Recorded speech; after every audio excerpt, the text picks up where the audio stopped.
नमस्कार मैत्रिणींनो, तर आम्ही आलो आहोत गावाला आणि आहे 2 दिवस मशीनला सुट्टी आणि आपण आता करणार आहोत शेतामध्ये एन्जॉय. तर शेतामध्ये आल्यानंतर पहिले सीताफळाच्या झाडाजवळ गेली आणि बघा खूप छान असे सीताफळं आलेले आहेत. अजून ते पिकलेले नाहीत पण झालेले आहेत, पिकतीलच ते आता. खूप सुंदर आहेत सीताफळं बघा आणि झाडाला खूप सारे फळं आलेली आहेत. आणि त्यानंतर इकडं गुलाबाच्या फुलांना पण बघा किती फुलं आलेली आहेत. खूप सुंदर फुलं आलेली आहेत.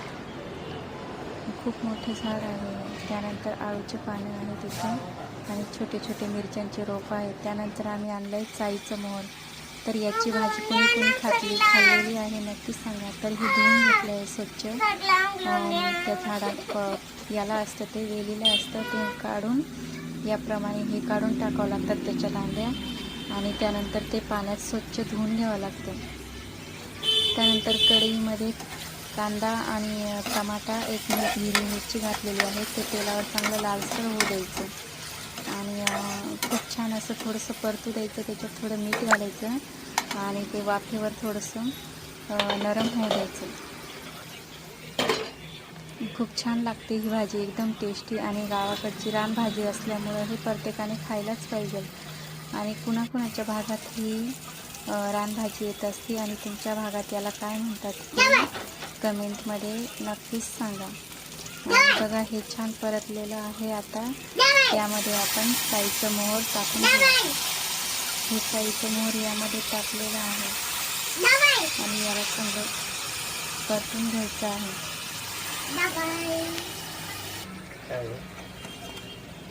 त्यामध्ये कोथिंबीर घातली, हळद घातली आणि लाल तिखट घातलं.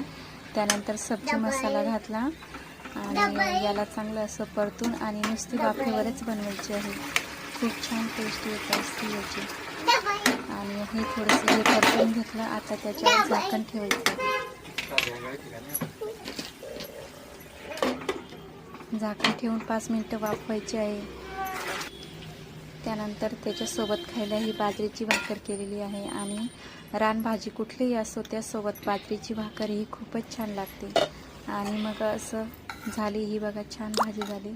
माझं तर अर्ध निम्म जेवण झालं पण होतं आणि ही त्यांच्यासाठी गरम गरम भाकरी आणि भाजी दिली खायला.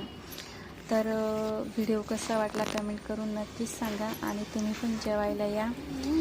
टाटा, बाय बाय आणि सबस्क्राईब नक्कीच करा. बाय.